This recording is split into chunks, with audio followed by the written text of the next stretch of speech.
Hello, darlings. Hi. I've been taking a few days break in between things just to keep the energy fresh, and it's been feeling so good. I'm playing with the lights to try to they'll like auto adjust if both the tones are different. I don't know. We'll see. We'll see.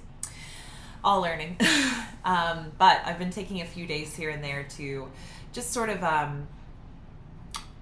reconfigurate my energy, and it's feeling really, really nice. It's really welcomed some nice gentleness around this project, and it's feeling really good, so I'm letting it flow and trusting the process. Today I wanted to do a little freestyle diary on discernment. And of course, I think of discernment, I don't know if this is an of course statement actually, but I think of discernment when it comes to relationships. I think of discernment when it comes to the choices that I make. And as I was playing with the word and feeling into the word, I looked it up and it says the ability to judge well, the quality of being able to comprehend what is obscure, skill in discerning. And so the ability to judge well, and well is such a subjective thing, right? What is well? What is well for you? Is that something that is fixed to certain ethics and codes, or is it something that's malleable and changing all the time, always? And is it a situational thing? It's all questions here, all contemplations, but for me, discernment was ringing in my ear and I wondered why. And I typed it in and I was like, this has to be a gene key. And of course, it's gene key 13. And I do say, of course, with this because I was just speaking with my friend about gene key 7, which is in my Venus sequence. And it is the programming partner of gene key 13. And so if you know anything about gene keys, you know that programming partners always hold a bit of tension in between each other. They hold lessons and medicines for each other. Actually, I've really started encouraging clients that are contemplating a gene key to look at the programming partner, because it'll assist you in your contemplation. So when we think of 7, the 7th gene key, it's about division, guidance, and virtue, whereas the 13 is about discord, discernment, and empathy. So if we look at discord and division, I mean, what causes division more often than fights, than disagreements, than discord?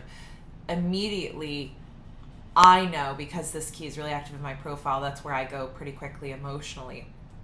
I'll go into division because I want to avoid discord. And of course, the gifts here is discernment and guidance. And isn't that interesting? Isn't that interesting that discernment is what... For me, it feels like it's the, I don't know, chicken or egg situation, but discernment feels like it fuels that ability to guide. Because discernment is to judge well, and guidance is, it has the potential of virtue. That's the highest expression of it. So virtuous guidance, empathetic discernment. It's interesting to play with the words of the cities and the gifts. The 13 is empathy and discernment. The 7 is virtue and guidance. And so there's something here about being able to judge well for oneself and for the group, I believe. Because the 13 is all about listening. It's the great listener. And that's where that discord can come from in the shadow. If you're not listening, if you're not fully empty and available, the discord is present. The discernment and empathy come when you are listening and hearing. It says here discernment. It's about discerning the voice of the heart from the voice of the mind. Not that the mind is wrong, but that if it comes from the heart, we'll again have discord. I read that wrong. Sorry. Not that the mind is wrong, but that if it comes before the heart, we'll again have discord. We have to discern the heart first, then bring in the mind. We have to discern the heart first, then bring in the mind. We have to discern the heart first, then bring in the mind. Deep breath around that. I can see my lack of discernment when it comes to past relationships. And while there are many facets to that diamond as to why, the main issue was not being able to judge well for myself. So in a way, there was a lack of self-awareness. There was discord within myself that prevented the discernment to truly occur. There was division. And so therefore my guidance of myself and my decisions were ill-informed. And that was because I had allowed division to come between my head and my heart. And I learned many, many lessons along the way, and it brought me to the woman that I am now. And moving forward, I plan on bringing in more discernment and virtue in my guidance of myself and of my choices, and also of others. I believe that when we enter into a relationship with someone and it's incorrect for us, it's our job to be so in tune with that we can inform them, and they can then pivot. And perhaps they were out of alignment in some way, and by you being in your heart, you being discerning, and you guiding, you're opening the path for them to then be discerning on their choices as well. So it's a ripple effect. It's really, really beautiful. And I think with the 13, with discernment, it asks you to listen.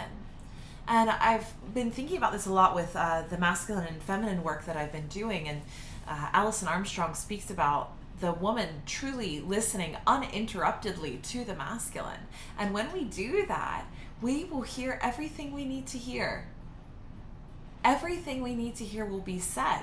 When you invite the masculine to speak, you allow him to speak on his own timing when he's ready, and you listen and you hear. Everything will be told to you. And then a woman decides to fall in love deeper and deeper by every acceptance that she makes of that man. Every discernment that she creates, she guides her life and the journey of them moving forward together. And the challenge that can come from this is that we're afraid of discord or we're afraid of division. And so what's interesting, though, is in order to move forward in a relationship that's incorrect for you, you must first be divided within yourself. You must first have discord within yourself. And maybe that narrative is, well, I don't know if I'm worthy of more love than this, so then I'll just go for this person. Even though I already know my heart is telling me it doesn't feel fully right, I'll just go for it. That's a decision from the mind. You can hear it. There's rationale behind it. So discernment. It's interesting, isn't it? It's an interesting contemplation, and I'm speaking about it from the aspect of relationships because those are important to me, and I think they're important to a lot of people, and I think that they are the gateway to our greatest transformation and healing.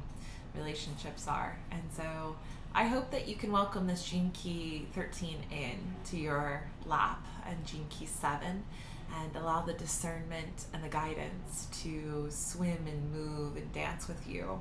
These keys correspond to the Leo Aquarius axis.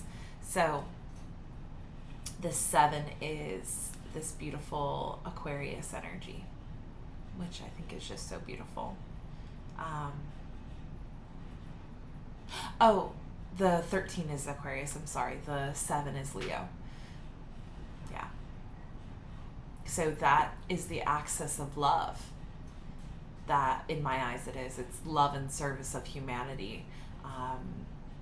It's heart energy, which is really interesting. Not a lot of people think about that with Aquarius, but it's how can we expand and provide for the collective, but it doesn't need as much recognition as the Leo energy prefers. But ultimately, both Leo and Aquarius want to see others and communities and groups and organizations and people and families thrive through love and connection. So it's really interesting to think about. I think that this conversation of discernment naturally goes to relationships because that axis really speaks and emanates that energy. So discernment, I hope that this serves you. I love you all so much, and I'll probably see you tomorrow for Christmas Eve. I'm feeling in my flow, feeling excited to share, and I want to talk about the Gene Key that we move through when we are going through Christmas Eve and Christmas. I love you all.